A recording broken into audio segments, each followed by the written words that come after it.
Hi dear students, I'm Kamran Mohsin. I'm going to discuss preposition today. In today's lecture, I'm going to discuss what is preposition, where we use preposition, and after that, we have to discuss kinds of preposition and then usage of different preposition. तो हमारे पास preposition क्या है? First of all preposition हमारे पास दो अल्फाज का मजमुआ है जो कि हमारे पास है pre and position. Pre and position. अभी प्री का मतलब क्या होता है? इसका मतलब है बिफोर, और पोजीशन का मतलब होता है placement. So basically it means placement before a noun or a pronoun is called preposition.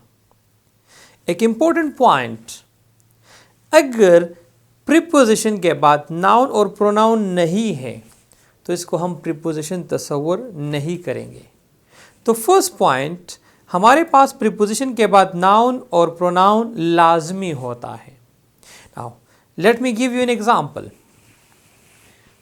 Please come in। अगर हम यहां पर देखें इस लफ्ज को इन को, बेसिकली वर्ड इन हमारे पास होता है प्रीपोजिशन। क्या यहां पर प्रीपोजिशन है?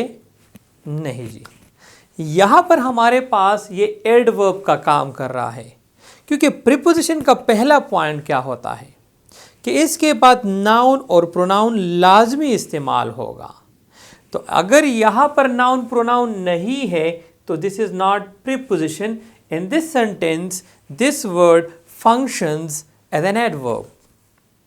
अभी प्रीपोजिशन की हमारे पास जो डिफिनेशन है, a word placed before a noun और a pronoun to show its relationship to some other word in a sentence, या हम इसको इस तरह भी कह सकते हैं, a word that is used before a noun और a pronoun to show its relationship with rest of the sentence.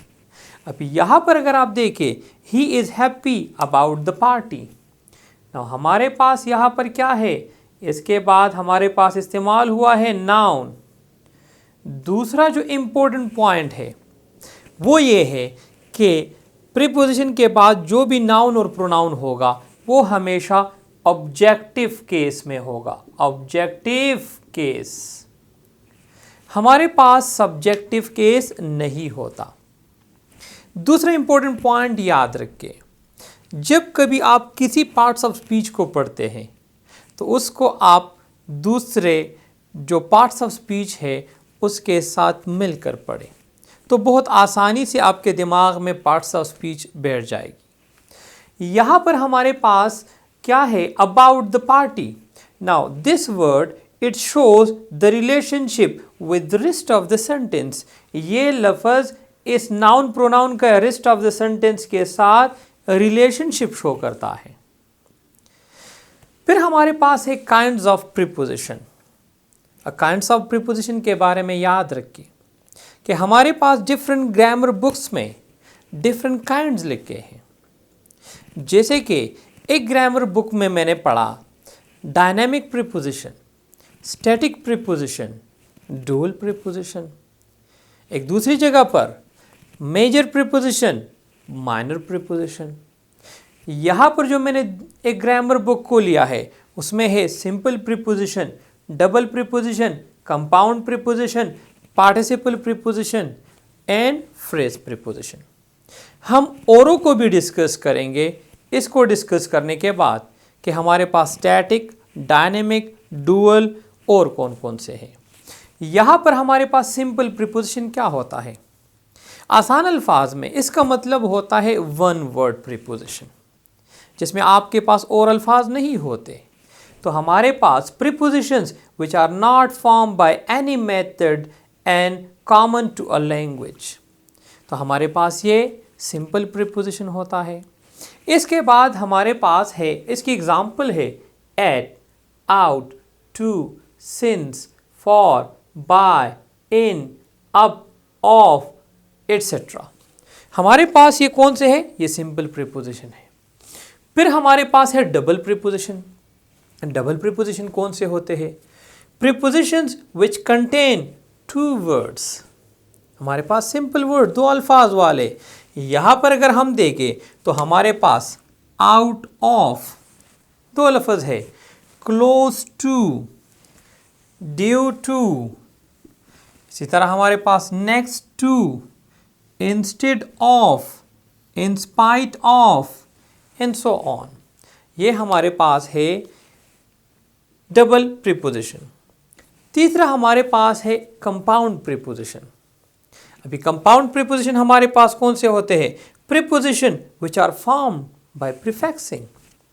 हम डिस्कस करेंगे नेक्स्ट वीडियो में कि हमारे पास प्रीफिक्स क्या होता है, सफिक्स क्या होता है, इसको हम डिस्कस करेंगे। तो हमारे पास यहाँ पर जो अल्फाज है, देखें आपके पास across, inside, throughout, upon, outside, within, तो हमारे पास बनते हैं प्रीफिक्स से।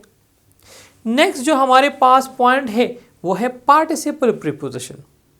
जब भी हम पार्टिसिपल के बारे में बात करते हैं तो आपके जहन में अमूमन आता है वर्ब, और वो है present participle.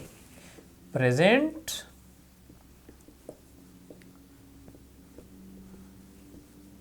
Participle. Present participle हमारे पास verb plus ING form, verb ING form, इसको हम प्रेजेंट पार्टिसिपल कहते हैं। अभी हमारे पास यहाँ पर present participle which are use as prepositions, उसको हम प्रेजेंट पार्टिसिपल कहते हैं। For example concerning, during, considering, excepting, etcetera. उसके बाद हमारे पास जो टॉपिक है वो है फ्रेज प्रीपोजिशन। फ्रेज, जिस तरह मैंने पिछले लेक्चर में डिस्कस किया था, फ्रेज हमारे पास होता है ग्रुप ऑफ वर्ड्स। फ्रेज को हमने डिस्कस किया था वहाँ पर क्लास के साथ। फ्रेज और क्लास में क्या डिफरेंस है? तो हमारे पास फ्रेज क्या होता है? Group of words which are use as prepositions.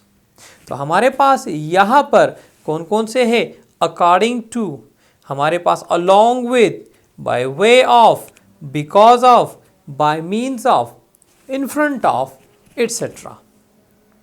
ये हमारे पास है फ्रेज प्रीपोजिशन। अभी हमारे पास जो नेक्स्ट इंपॉर्टेंट टॉपिक है और वो है kinds again, and I have to discuss कि हमारे पास स्टैटिक कौन सा होता है, डायनेमिक कौन सा होता है, और डुअल प्रीपोजिशन क्या होता है। अभी इसके लिए एक इम्पोर्टेंट चीज़ आपके जहन में होगा कि हम इसके अलावा क्यों उसको पढ़ें। वो इसलिए कि कभी कभार हमारे पास स्टैटिक वर्ब और डायनेमिक वर्ब, क्योंकि हम वर्ब में पढ़ेंगे कि स्टैटिक वर्ब कौन सा होता है, डायनेमिक वर्ब कौन सा होता है। तो मैंने जैसे पहले आपको बताया कि जब भी आप पार्ट्स ऑफ स्पीच को पढ़ते हैं तो हम आइसोलेशन के साथ पढ़ते हैं, जिसकी वजह से हमें समझ में नहीं आता। तो जब भी आप पढ़े तो इसको एज अ होल पढ़े। रिलेशनशिप, नाउन का दूसरे नाउन के साथ क्या रिलेशन है, नाउन का एडजेक्टिव के साथ क्या रिलेशन है, नाउन का एडवर्ब या कंजंक्शन या प्रीपोजिशन आया कोई ताल्लुक है या नहीं है, तो आपके दिमाग में वो चीज़ जो है वो आसानी से फिक्स हो जाएगी। अभी यहाँ पर हम उसको भी पढ़ेंगे। फिर एट द एंड मैं आपको नेक्स्ट वीडियो में समझाऊंगा कि जो मैंने स्टडी की है उसमें मैं आपको समझाऊंगा सिंपल प्रीपोजिशन और फिक्स प्रीपोजिशन। और फिक्स प्रीपोजिशन में हम डिस्कस करेंगे कि what is the difference between fix preposition and phrasal verb. बहुत से बच्चों को कन्फ्यूजन होती है कि फिक्स प्रीपोजिशन क्या है और उसके बाद फ्रेजल वर्ब क्या है। हम उसको डिस्कस करेंगे। और उसके बाद जो हमारा सबसे इम्पोर्टेंट टॉपिक होगा वो होगा यूजेज ऑफ प्रीपोजिशन। हम इन कहाँ इस्तेमाल करते हैं, ऑन कहाँ इस्तेमाल करते हैं, एट कहाँ इस्तेमाल करते हैं, अप कहाँ इस्तेमाल करते हैं, इन टू कहाँ इस्तेमाल करते हैं, अलॉन्ग विद, थ्रू, इट्सेट्रा, ये कहाँ पर हम इस्तेमाल करेंगे। तो जब हम इस्तेमाल करेंगे तो वर्ब को भी देखेंगे, आया स्टैटिक वर्ब है या डायनेमिक वर्ब है। तो हम इन सब चीज़ों को डिस्कस करेंगे डिटेल के साथ, और उसके साथ साथ हम एक्सरसाइज भी करेंगे कि फिक्स प्रीपोजिशन की एक्सरसाइज और जो प्रीपोजिशन है उसके एक्सरसाइज को हम डिटेल से डिस्कस करेंगे। Thank you.